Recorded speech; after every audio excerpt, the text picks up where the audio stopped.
নমস্কার বন্ধুরা, আশা করি সকলে ভালো আছেন।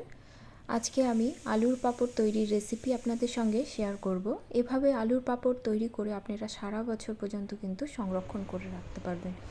কখনো হঠাৎ করে কিছু ভাজা খেতে ইচ্ছে করলে এই পাঁপড়টা ভেজে খেতে পারেন, অথবা অতিথি আপ্যায়নে এই পাঁপড় কিন্তু ভেজে দিতে পারেন। তাহলে চলুন শুরু করা যাক। রেসিপিটি শুরু করার আগে একটি অনুরোধ, ভিডিওটি ভালো লাগলে লাইক কমেন্ট করবেন এবং সাবস্ক্রাইব করে পাশে থাকবেন। আলুর পাঁপড় করার জন্য আমি কিন্তু মাঝারি সাইজের আলু নেব, খুব বড় আলু বা খুব ছোট একদমই নেবেন না। সাইজটা দেখে আশা করি আপনারা বুঝতে পারছেন। এবার প্রথমে আমি ছুলে নেব। ছুলে নিয়ে আমি প্রথমে 10 মিনিটের মতো জলে ভিজিয়ে রেখেছিলাম, তারপরে চাকা চাকা করে কেটে নেব। একদম পাতলা আবার একদম মোটাও কিন্তু কাটতে যাবেন না, ঠিক এই মাপে আপনারা কেটে নেবেন। আশা করি আমি ভিডিওতে আপনাদের সাইজটা দেখিয়ে দিতে পারছি। এবার আলুগুলো আমি জলে আধা ঘন্টার মতো ভিজিয়ে রাখবো। আলু পাঁপড় দেওয়ার জন্য আমি কড়াতে নিয়ে নেব জল, দিয়ে দেব ঝালের জন্য 3টে কাঁচা লঙ্কা। কাঁচা লঙ্কাটা কিন্তু আমি চিড়ে দেব, আর দিয়ে দেব পরিমাণ মতো নুন। এখানে পাঁপড়ের পরিমাণ অনুসারে জলটাও কিন্তু বেশি হবে। এখানে আমি মোটামুটি 1.5 কেজির পাঁপড় নিয়েছি, আলু নিয়েছি, সেই হিসাবে আমি মাপটা আপনাদের দেখাচ্ছি। আর দিয়ে দেব অল্প হলুদ, এতে পাঁপড়ের কালারটা কিন্তু খুব সুন্দর আসবে এবং কালো হয়ে যাবে না। এবার ভালো করে মিশিয়ে নিয়ে জলটা বয়েল আসতে দেব। জলটা আমার বয়েল চলে এসেছে। অপরদিকে পাঁপড়ের যেটা আমি জলে ভিজিয়ে রেখেছিলাম সেই জলটা ফেলে দেব। জলে ভিজিয়ে রাখলে আলুগুলো কিন্তু খুব পরিষ্কার হয় আর পাঁপড়গুলো সাদা হয়। এবার এই আলুটা আমি কড়াতে ঢেলে দেব।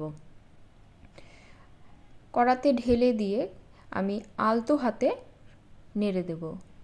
সব পাঁপড়ই যেন, সব আলু যেন জলের মধ্যে থাকে সেটা আমাকে দেখে নিতে হবে। এবার আলুটা বয়েল আসা পর্যন্ত আমি অপেক্ষা করব। মাঝে কিন্তু আমি একবার উপর নিচ করে দেব, অর্থাৎ নিচের আলুগুলো উপরে এবং উপরের আলুটা নিচে করে দেব। 2 থেকে 3 মিনিট সময় লাগবে, আলুটা কিন্তু আমার বয়েল চলে আসবে। দেখুন অনেকটাই কিন্তু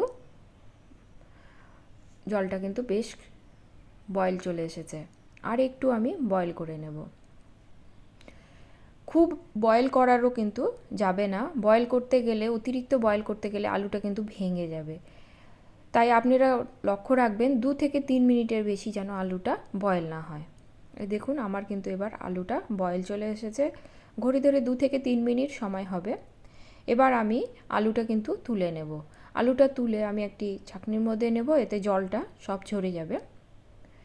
এভাবে আমি সব আলুগুলো তুলে নেব। এক্ষেত্রে কিন্তু গ্যাসের ফ্লেমটা অফ করে দেবেন। যত বয়েল হবে তত কিন্তু আলুটা বেশি নরম হয়ে যাবে। আমার সবগুলো আলু তোলা হয়ে গেছে। এবার একটু ঠান্ডাও হয়ে গেছে। আমি এবার পাঁপড়গুলো রোদে শুকিয়ে নেব। এর জন্য আমি প্রথমেই একটি সাদা কাপড় বিছিয়ে রেখেছিলাম রোদে।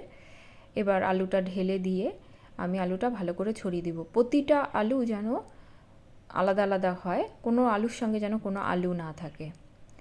এভাবে যদি আপনারা দেন, যেমন তাড়াতাড়ি শুকিয়েও যাবে এবং আলুটা কিন্তু কালো হবে না। আমার আলুটা ছড়িয়ে দেওয়া হয়ে গেছে। উপরে ধুলোবালি যাতে না পড়ে সেজন্য আমি একটা কাপড় দিয়ে ঢেকে দেব।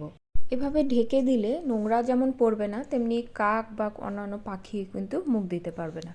আমার এই পাঁপড়টা শুকোতে 2 দিন লেগেছে। প্রথম দিনে পাঁপড়টা উঠে গেছিলো, দ্বিতীয় দিন দিয়েছি, এতে আরও ভালো করে শুকিয়ে গেছে। এবার পাঁপড়গুলো আমি একটি কৌটার মধ্যে রেখে দেব। আমি কিন্তু আরও পাঁপড় দেব, তবে আমি আপনাদের দেখাবার জন্য অল্প পরিমাণ দিয়েছি। আজ তাহলে এ পর্যন্তই। সকলে ভালো থাকবেন। ধন্যবাদ।